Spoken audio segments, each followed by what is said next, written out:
A Bíblia em um ano. Uma experiência de encontro com Jesus Cristo, a Palavra de Deus.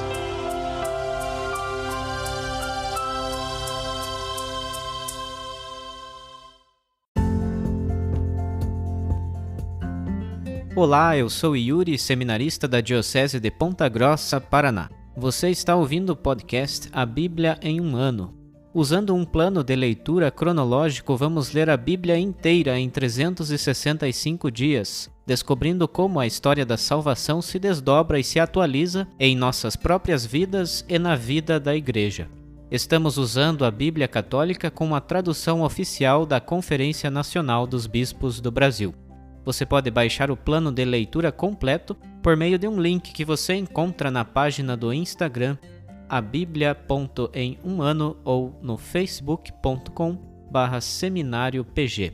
Inscreva-se nesse podcast por meio da plataforma que preferir para receber as notificações diárias dos novos episódios.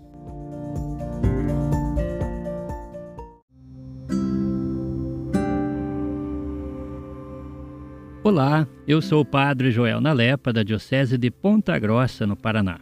Antes de iniciarmos a leitura e a escuta dos textos bíblicos propostos para hoje, vamos pedir que o Espírito Santo ilumine nossa mente e nosso coração para que a Palavra de Deus frutifique em nossas vidas. Em nome do Pai, do Filho e do Espírito Santo. Amém. Vindo Espírito Santo, enchei os corações dos vossos fiéis e acendei neles o fogo do vosso amor. Enviai o vosso Espírito, e tudo será criado, e renovareis a face da terra. Oremos. Ó Deus, que instruístes os corações dos vossos fiéis com a luz do Espírito Santo, fazei que apreciemos retamente todas as coisas, segundo o mesmo Espírito, e gozemos sempre de sua consolação. Por Cristo nosso Senhor. Amém.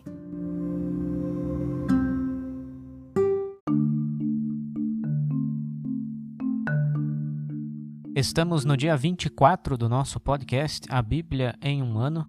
Leremos hoje os capítulos 32 e 33 do livro do Gênesis. Entre outras coisas, veremos a famosa imagem da luta de Jacó com Deus. Também leremos do livro de Jó os capítulos 21 e 22. No capítulo 21, veremos uma resposta de Jó ainda ao discurso anterior de Sofar. E em seguida veremos, no capítulo 22, um terceiro discurso de Elifaz. E por fim leremos os capítulos 7º e 8º do livro do Eclesiastes. Gênesis capítulo 32. De manhã, Labão levantou-se, beijou as suas filhas e os filhos delas, e os abençoou. Depois foi embora, de volta para casa. Jacó prosseguiu viagem, e anjos de Deus vieram-lhe ao encontro. Ao vê-los, Jacó disse: Este é o acampamento de Deus. Por isso deu ao lugar o nome de Maanaim, isto é, acampamento. Jacó mandou adiante de si mensageiros a Esaú, seu irmão, na terra de Seir, nos campos de Edom. Deu-lhes esta ordem: Assim direis a meu senhor Esaú, assim fala teu servo Jacó. Vivi como migrante com Labão e fiquei com ele até agora. Tenho bois, jumentos, rebanhos, escravos e escravas. Mandei informar meu senhor para que eu encontre graça a seus olhos.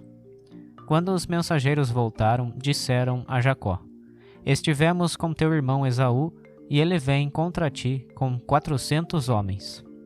Jacó ficou com muito medo e angustiado. Dividiu sua gente, o rebanho, o gado e os camelos em 2 acampamentos, porque pensava: se Esaú atacar um dos acampamentos e o destroçar, talvez o outro fique a salvo. E Jacó disse: Deus de meu pai Abraão, Deus de meu pai Isaque, ó Senhor, que me disseste: volta à tua terra e à tua parentela, e te farei bem. Eu não mereço toda a benevolência e toda a fidelidade com que trataste teu servo. Passei este rio Jordão trazendo apenas meu cajado, e agora tenho 2 acampamentos. Livra-me das mãos de meu irmão Esaú, pois temo que venha e mate as mães como os filhos. E tu disseste: Certamente te farei bem e tornarei a tua descendência como a areia do mar, mais do que se pode contar. Jacó passou ali a noite. Depois escolheu, do que tinha à disposição, um presente para seu irmão Esaú: 200 cabras e 20 bodes, 200 ovelhas e 20 carneiros, 30 camelas com suas crias, 40 vacas e 10 touros, 20 jumentas e 10 jumentos. Confiou cada rebanho a um servo separadamente e lhes disse: Ide à minha frente, deixando espaço entre um rebanho e outro. Ao primeiro deu esta ordem: Se meu irmão Esaú te encontrar e te perguntar: De quem és, aonde vais e de quem é isso que vem à tua frente? Tu lhe responderás: É de teu servo Jacó. É um presente que ele envia a meu senhor Esaú. Ele mesmo vem depois de nós. A mesma ordem deu ao segundo, ao terceiro e a todos os que levavam os rebanhos, dizendo-lhes: Assim falareis a Esaú quando o encontrardes, e direis também: Olha, teu servo Jacó vem depois de nós. Pois Jacó dizia consigo: Vou aplacá-lo com o presente que me precede, e depois o verei pessoalmente. Talvez me seja propício. E o presente atravessou a frente dele, enquanto ele passou a noite no acampamento. Ainda de noite, Jacó levantou-se, e levando consigo suas 2 mulheres, as 2 escravas e os 11 filhos, passou o val do Jaboque. Jacó ajudou-os a passar a torrente e depois fez passar tudo o que era seu. Quando então ficou sozinho, um homem se pôs a lutar com ele até ao romper do dia. Vendo que não podia vencer Jacó, atingiu-lhe a articulação da coxa, e a coxa se desarticulou enquanto lutava com ele. O homem disse a Jacó: Deixa-me ir, pois já está rompendo o dia. Mas Jacó respondeu: Não te deixarei ir, se não me abençoares. E o homem lhe perguntou: Qual é teu nome? Jacó, respondeu ele. Mas o homem lhe disse: Doravante não te chamarás Jacó, mas Israel, pois lutaste com Deus e com os homens e prevaleceste. Então Jacó perguntou: Dize-me, por favor, teu nome. Mas ele respondeu: Para que perguntas por meu nome? E ali mesmo o abençoou. Jacó chamou esse lugar pelo nome de Fanuel, pois disse: Vi Deus face a face e minha vida ficou preservada. Quando passou por Fanuel, o sol despontou sobre ele. Como ele andava mancando por causa da coxa, os israelitas não comem até hoje o nervo ciático, na articulação da coxa, porque o homem havia atingido a articulação da coxa de Jacó no nervo ciático. Capítulo 33. Jacó ergueu os olhos e viu Esaú chegando com 400 homens. Repartiu então os filhos entre Lia, Raquel e as 2 escravas. Pôs na dianteira as 2 escravas com seus filhos, depois Lia com seus filhos e por último Raquel com José. Ele mesmo passou à frente deles e prostrou-se 7 vezes em terra antes de aproximar-se de seu irmão.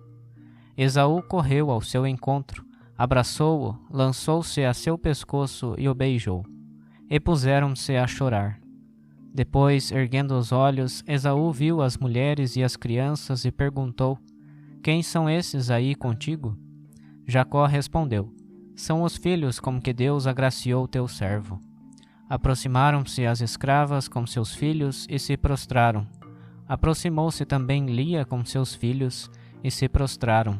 Depois aproximaram-se José e Raquel e se prostraram. Esaú lhe perguntou: Que pretendes com toda essa caravana que encontrei pelo caminho? Ele disse: Encontrar graça aos olhos de meu senhor. Esaú respondeu: Eu tenho bastante, meu irmão. Fica com o que é teu. Oh, não, respondeu Jacó. Se encontrei graça a teus olhos, então aceita de minha mão o meu presente, pois vim à tua presença como se vem à presença de Deus, e tu me recebeste com agrado. Aceita a bênção que foi mandada a ti, pois Deus me demonstrou sua graça, e eu tenho de tudo. E tanto insistiu que Esaú aceitou. Esaú disse então: Vamos andando, eu te acompanharei. Mas Jacó lhe respondeu: O meu senhor sabe muito bem que as crianças são franzinas e que tenho comigo ovelhas e vacas com crias. Forçando a marcha, num dia todos os rebanhos morreriam. Passe meu senhor na frente de seu servo e eu seguirei lentamente, ao passo dos rebanhos que vão na frente e ao passo das crianças, até alcançar meu senhor em Seir. Esaú disse: Permite que deixe contigo uma parte da gente que está comigo. Mas Jacó respondeu: E para quê? Basta que eu encontre graça aos olhos de meu senhor. Assim, Esaú voltou a Seir por seu caminho naquele mesmo dia. Jacó, por outro lado, partiu para Sucote, e ali fez para si uma casa e abrigos para o rebanho. Por isso chamou-se aquele lugar Sucote, isto é, tendas. De volta de Padã Aram, Jacó chegou são e salvo à cidade de Siquém, na terra de Canaã, e acampou em frente da cidade. Por 100 moedas de prata comprou dos filhos de Emor, pai de Siquém, uma parte do campo onde havia armado as tendas. E ali ergueu um altar e o chamou El, Deus de Israel. Jó capítulo 21. Jó então respondeu: Ouvi, por favor, minhas palavras, e seja este o consolo que me dais. Tolerai-me e falarei, depois de minhas palavras podereis rir. Acaso é contra um ser humano a minha disputa? Não terei por acaso razão de ficar impaciente? Atentai para mim e admirai-vos, ponde o dedo sobre vossa boca. Também eu, quando me recordo, fico amedrontado, e um calafrio agita meu corpo. Por que então os ímpios continuam a viver, envelhecem e têm o conforto das riquezas? Sua descendência permanece diante deles, sua posteridade frente a seus olhos. Suas casas estão seguras e em paz, e a vara de Deus não está sobre eles. Seus touros geram e não falham em fecundar, suas vacas procriam e não perdem seus bezerros.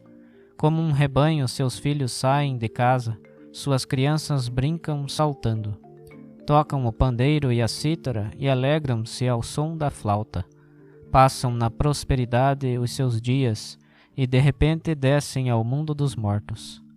São estes os que disseram a Deus: Afasta-te de nós, não queremos o conhecimento dos teus caminhos. Quem é o poderoso para que o sirvamos, e que nos adiantaria fazer-lhe orações? Embora estejam com os seus bens em mãos, o projeto dos ímpios fique longe de mim.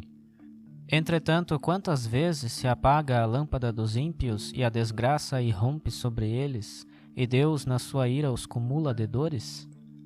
Disse: Eles serão como palha ao vento e como cisco que o redemoinho espalha.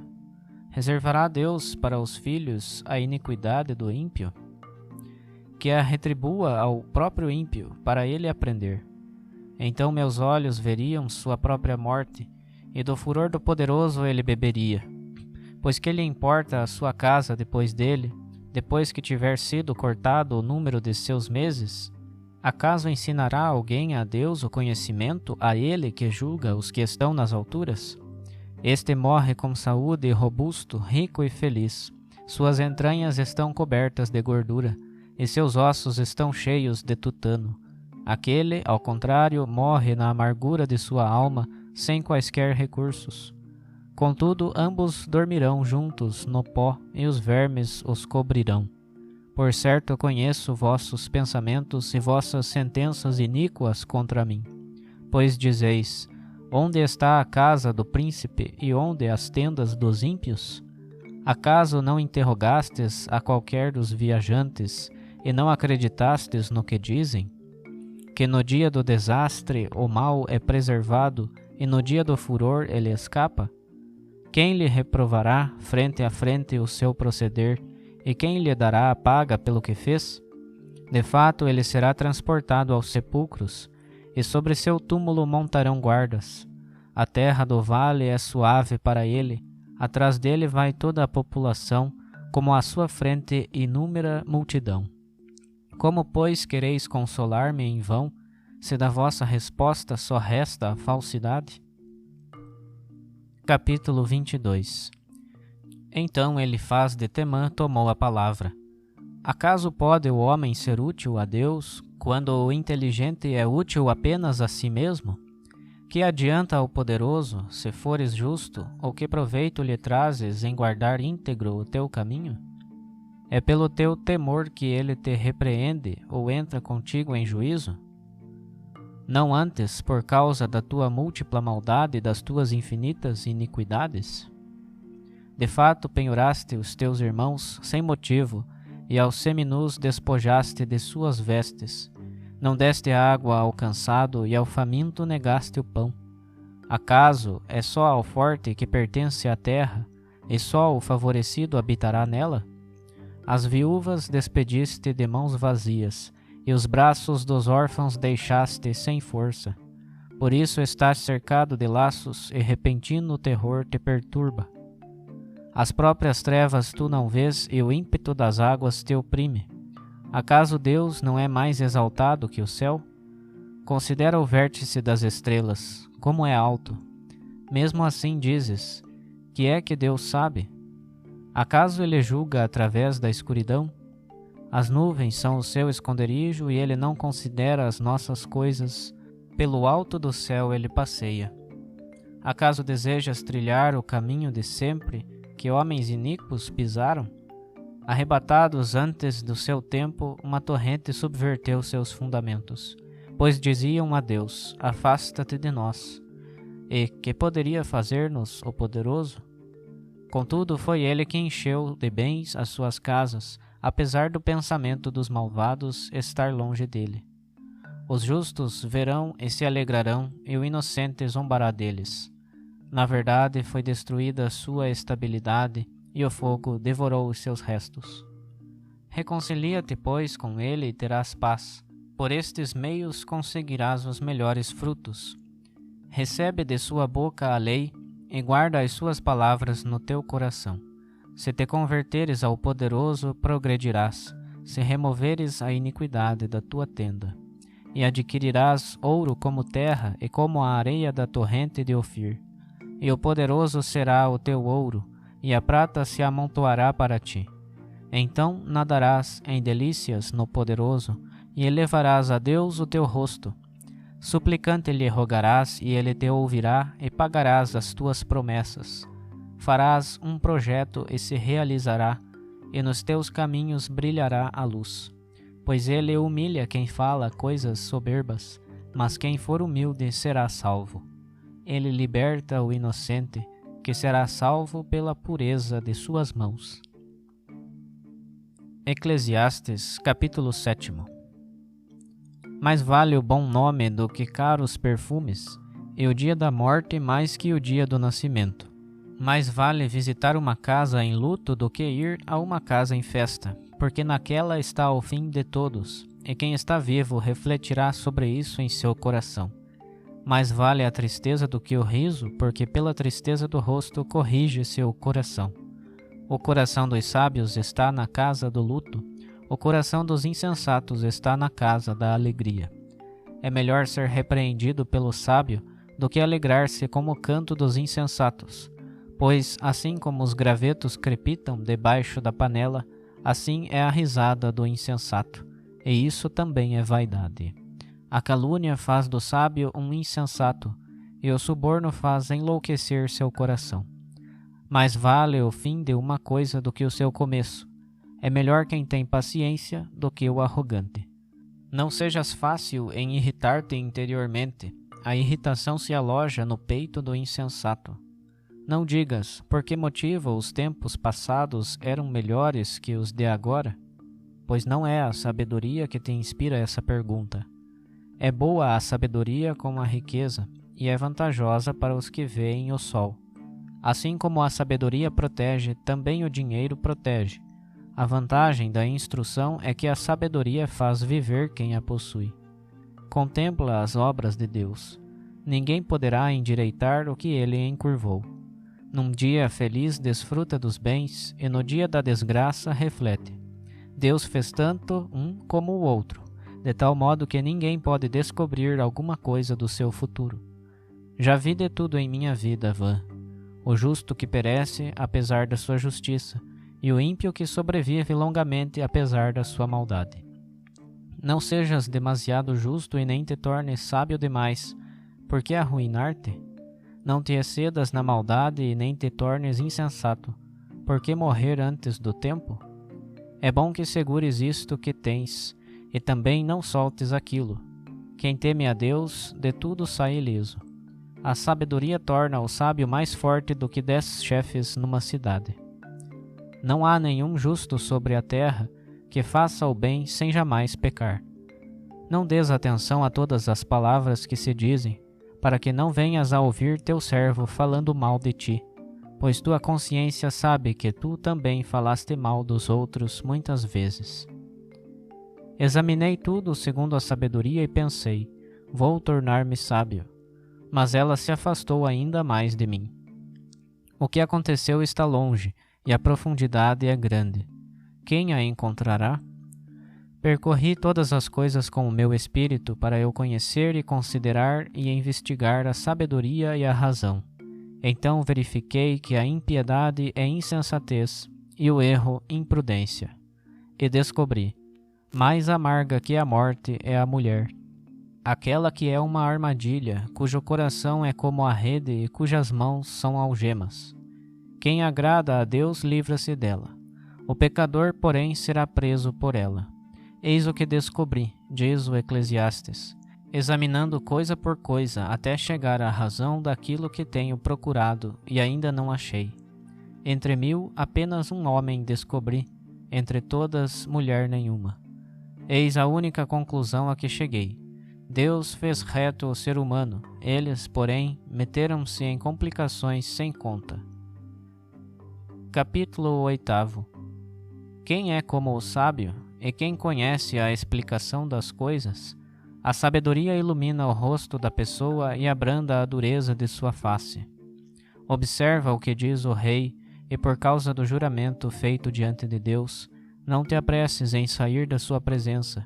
Não persistas numa causa má, pois ele fará o que bem quiser. A sua palavra é cheia de poder, e ninguém pode dizer-lhe, por que procedes assim? Quem observa o mandamento, nenhum mal sofrerá. O coração do sábio conhece o tempo e o julgamento. De fato, para todas as coisas há tempo e julgamento, e a aflição do ser humano é grande. Ele não sabe o que vai acontecer. Quem pode anunciar-lhe como há de ser? O ser humano não tem poder sobre o alento vital, nem para retê-lo. Ninguém tem poder sobre o dia da morte, e sobrevindo a guerra não há trégua, nem a impiedade salvará o ímpio. Considerei essas coisas todas ao aplicar minha atenção a tudo o que se faz debaixo do sol, enquanto uma pessoa domina outra para arruiná-la. Vi também ímpios sepultados com cortejo desde o lugar santo, e na cidade caiu no esquecimento o que eles fizeram. Isso também é vaidade, pois uma vez que não se profere logo a sentença contra as obras más, o coração dos filhos de Adão está todo voltado para praticar o mal. Um pecador prolonga a sua vida mesmo que cometa 100 vezes o mal. Mas eu sei, por outro lado, que acontecerá o bem aos que temem a Deus, os que respeitam a sua face. Não haverá felicidade para o ímpio, e como a sombra não prolongará seus dias, pois ele não teme a Deus. Há outra vaidade que acontece na terra. Há justos, aos quais acontecem males, como se tivessem praticado as obras dos ímpios, e há ímpios aos quais tudo corre bem, como se tivessem praticado as obras dos justos. Pois também isso julgo uma grande vaidade.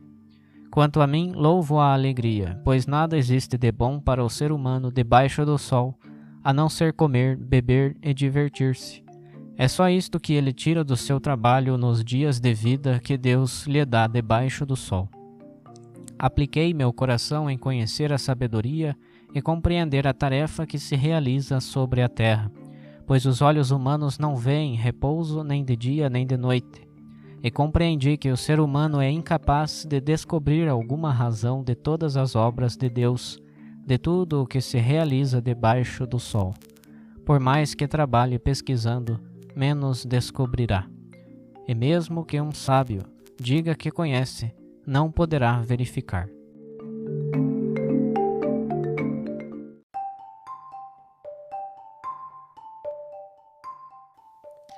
Olá, eu sou o Padre Tiago Engenchac, Padre Diocesano da Diocese de Ponta Grossa, no Paraná.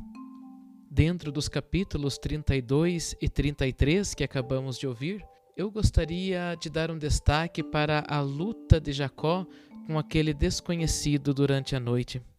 Depois de sair da casa de Labão, antes de chegar à sua terra, à sua casa, ele precisa passar por onde morava o seu irmão Esaú.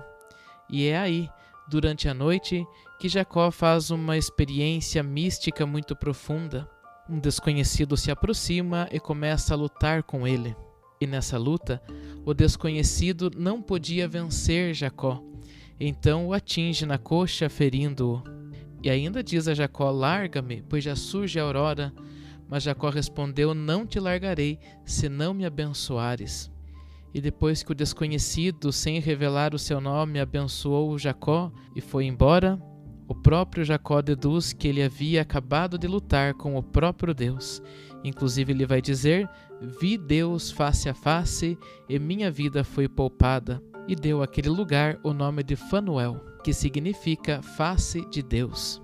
E nós podemos encontrar um sentido espiritual nessa luta entre Jacó e o próprio Deus. E podemos comparar essa luta com a nossa vida de oração. Em primeiro lugar, porque muitas vezes a nossa oração também acontece à noite, assim como a luta de Jacó. Não somente quando está a noite lá fora, mas muitas vezes a nossa oração se dá na noite da nossa alma, na noite do nosso coração, na escuridão dos sofrimentos e da cruz. E é justamente quando passamos por essas noites da nossa alma é que podemos ter um encontro mais pessoal e profundo com o nosso Deus. Mas não paramos aqui. Também vimos que Jacó lutou a noite inteira com Deus. Da mesma forma, a nossa vida de oração acontece na noite da alma e deve ser uma oração perseverante, ou seja, deve perdurar durante todo o nosso tempo de sofrimento, mas acima de tudo, deve perdurar todo o tempo em que estivermos caminhando nesta vida. Assim como a luta de Jacó foi uma luta perseverante, foi a noite toda, assim também a nossa oração, o nosso relacionamento com Deus deve ser perseverante. E em terceiro lugar, podemos comparar essa luta com a nossa vida de oração, porque já no raiar do dia, quando aquele desconhecido, o qual Jacó tem a certeza de ser Deus, quando ele quer ir embora, Jacó não deixa sem que antes ele lhe conceda a sua bênção. E Deus o faz, concede a bênção a Jacó e mais ainda, muda o seu nome de Jacó para Israel, que quer dizer Deus vence. E assim também em nossa vida, quando nos dispomos a colocarmos-nos em oração nas noites da cruz do sofrimento, quando esta oração se torna perseverante, também podemos ter a certeza que Deus muda a nossa vida, assim como mudou a vida de Jacó, mudando-lhe inclusive o próprio nome. Com certeza em nossa vida e em nosso coração, Deus pode fazer uma mudança interior. Portanto, que a nossa oração seja diária, que o nosso encontro com Deus seja profundo e diário, para que tenhamos a nossa vida transformada a cada dia. E na perseverança da oração, como uma luta diante de Deus, também poderemos ver o sol brilhar onde antes havia escuridão. Por fim, citando Jó no capítulo 22, no versículo 27, nós ouvimos: suplicante o rogarás e ele te ouvirá. E depois no versículo 30, ele liberta o inocente, que será salvo pela pureza de suas mãos. Este é o fruto da nossa oração. Se é perseverante, Deus pode mudar a nossa vida e pode novamente nos iluminar onde antes existia trevas.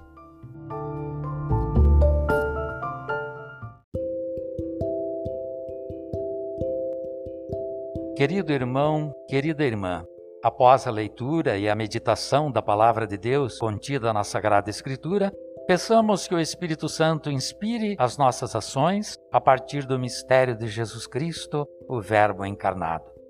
Oremos.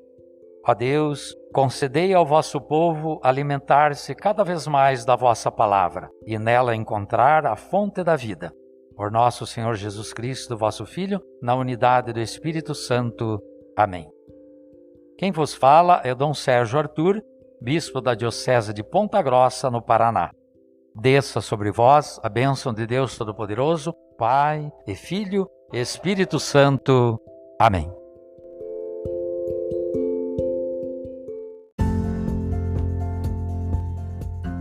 Você acaba de ouvir mais um episódio do podcast A Bíblia em um Ano. Continue nesse bom propósito de ouvir, ler e praticar a Palavra de Deus. Rezemos por todos que estão fazendo este caminho de leitura da Bíblia. Procure também participar da sua comunidade. A permissão para uso do plano de leitura The Bible in a Year com o Padre Mike Schmitz e Jeff Kevins foi concedida por Ascension. A versão original pode ser baixada em ascensionpress.com. Todos os direitos desse plano estão reservados à Ascension. Os demais conteúdos do podcast não são criados, revisados ou apoiados por Ascension. Até amanhã!